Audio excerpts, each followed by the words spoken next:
পুরো জীবনটাই মনে হয় আমার জন্য স্যাক্রিফাইস করে দিয়েছে। এটা আসলে মজার বলবো, অদ্ভুত বলবো। আসলে আমি ফ্লেক্স করছি না, বাট আমি যেটা করতে চাই আমি সেটা করে ফেলি। মানে হয়ে যায়, পেরে যাই। যেমন সব ধরনের কাজ করছি। সো প্রাকৃতিকভাবেই আসা, অ্যান্ড এখন অনেক ভিডিওস মেক করছি। আমি প্রফেশনালি গানও করছি, সবকিছু করছি, চলছে।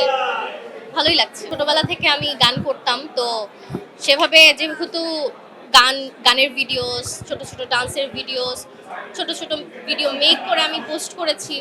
সো বাধা বলতে তেমন একটা পাইনি, কারণ আমার পরিবারের সবার অনেক সাপোর্ট ছিল। আমার মেধার উপর সবার সাপোর্ট ছিল, যে তুমি যেটা পারো তুমি সেটা সবাইকে আগ্রহ করো সেই জিনিসটা আরো করার জন্য। অ্যান্ড ফ্যামিলি থেকে সেরকম বাধা পাইনি। আশেপাশের মানুষ পাচ্ছে লোকে কিছু বলবেই, এটা স্বাভাবিক ব্যাপার। আগে পড়ালেখা করো, পড়ালেখাটা চালিয়ে যাও, তার সাথে সাথে ওইটা করো। আমি আমার গ্র্যাজুয়েশন শেষ করেছি, আমি কন্টেন্ট ক্রিয়েশনও করছি, সব কিছুই ব্যালেন্স করতে হচ্ছে।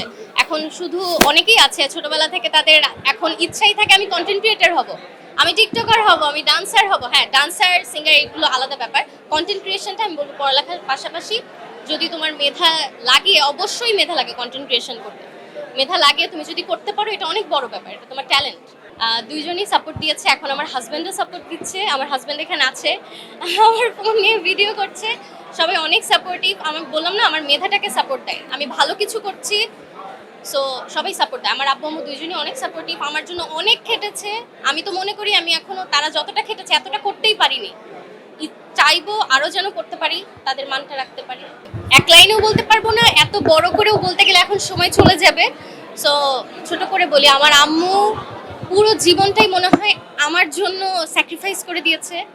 আমি ছোট থেকে আম্মুর কাছেই গান শিখেছি, আম্মু সব করেছে আমার জন্য। আমার ছোট ভাই ছিল, আমরা দুই ভাই বোন, তো ওকে নিয়েই আমার পিছে পিছে দৌড়ানো, আমার জন্য সব কিছু করা। আম্মুর মুখেই গান শেখা, আম্মু তো বলতো কথা বলার যখন শিখছো তখনই তোমাকে গান শিখিয়েছি।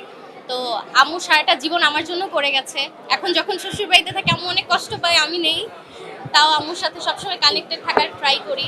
আর আব্বু অনেক, আব্বু ফার্স্টের দিকে আমি যখন ছোট ছিলাম, গানটা আমার ফ্যামিলিতে কেউ করতো না, তো তো তেমন সাপোর্ট করতো না। তখন আমি ক্লাস 2-তে পড়ি, ফার্স্ট টাইম আমি স্কুলে একটা কম্পিটিশনে সেকেন্ড হই। সেকেন্ড আর ফার্স্ট হই আমার মনে নেই। তারপর থেকে আব্বু যখন দেখলো যে আমি প্রাইজ পাচ্ছি, আমার মেধা সবাই দেখছে, মেয়েটা কত সুন্দর গান গায়, তারপর আব্বু অনেক সাপোর্ট করা শুরু করলো। অ্যান্ড তাদের সাপোর্টে এগিয়ে গেলাম। অ্যান্ড আমার হাজব্যান্ড আলহামদুলিল্লাহ, আমার বাবা মা যেরকম আমাকে সাপোর্ট করেছে আমার হাজব্যান্ডও সেরকম আমাকে সাপোর্ট করে। সবার সাপোর্টে আমি অনেক ভালো আছি আলহামদুলিল্লাহ। হাজব্যান্ড বেসিক্যালি একজন লাইফ পার্টনার, যে আপনার লাইফটার পার্টনার হবে, আপনার ভালো খারাপ কষ্ট দুঃখ সব কিছুর সাপোর্ট করবে, সব কিছুতে আপনার সাথে থাকবে। একটা মানুষই সারা জীবন সাথে থাকে, বাবা মা ভাই বোন সবাই থাকে, যার যার বাবা মাও পার্টনার, ভাই বোনেরও পার্টনার হবে। আমার হাজব্যান্ড শুধু আমার।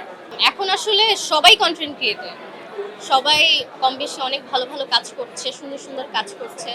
আমি বলবো, যেহেতু আগে বললাম পড়ালেখার কথা, পড়ালেখাটা মেনটেন করবে সবাই। পড়ালেখার পাশাপাশি তোমার মেধাটাকে কাজে লাগিয়ে, জোরপূর্বক কিছুই হয় না আসলে, জোরপূর্বক না করে তোমার যতটা মেধা আছে সেটাকে কাজে লাগাও, ইনশাল্লাহ অনেক ভালো।